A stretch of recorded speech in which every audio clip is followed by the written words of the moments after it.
Here's your WNEM TV5 News Update.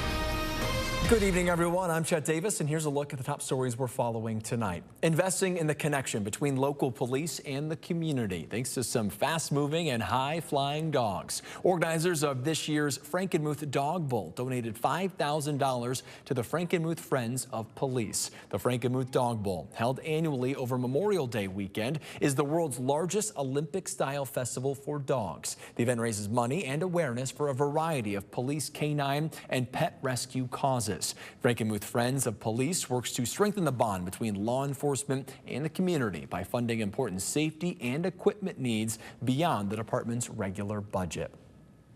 This weekend, ahead of National Overdose Awareness Day, you can celebrate those who have survived and remember those who passed in Flint. On Saturday from 11 to 3, dozens are expected to meet on the front lawn of City Hall to highlight the impact of overdose in our community and promote healing. At the event, you'll hear from speakers sharing their experiences, watch tributes with purple flags representing lives lost and white flags honoring lives saved through overdose reversal. City officials say since 2021, Genesee County has experienced 985 overdose deaths, with Flint accounting for 658. Continuing coverage on the trial of a former pastor accused of sex crimes with a child. Testimony continued in James Randolph's case. Randolph used to lead Living Word Church in Midland. A man who had been in prison with Randolph testified. However, he was not allowed to testify about Randolph's time in prison. Randolph was arrested in 2023. He's accused of touching a girl at night starting when she was in 6th grade. Closing arguments are tomorrow morning at 9:30. Stay with TV5 as we follow this story.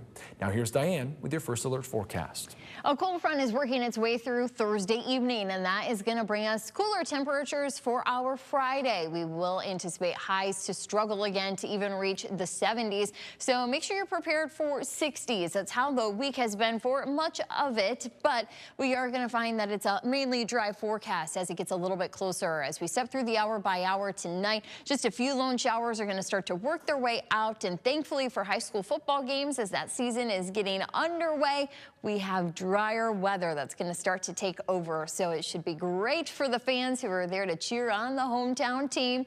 We will find that our conditions are still dry for Friday, but I do have a little bit of lake effect cloud cover that's going to be possible because of that northerly wind coming over Lake Huron, and that can still spark at least a couple of showers. Further inland, though, we do see a little more sunshine, and we hope to bring more sunshine for everybody as we go throughout the day on Friday, but the entire weekend will make up for it. As you can see, sunglasses weather is going to be here for Saturday, Sunday, and Monday, so that's great for travelers who are going to be driving around the state.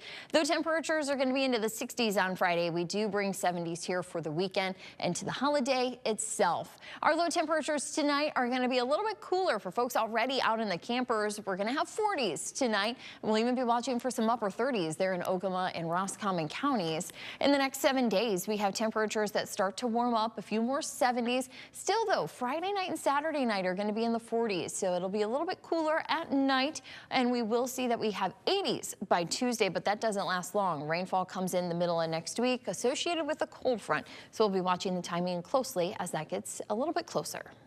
Remember to tune into WNEM TV5 on air and online 24/7 for the latest news, weather, and information.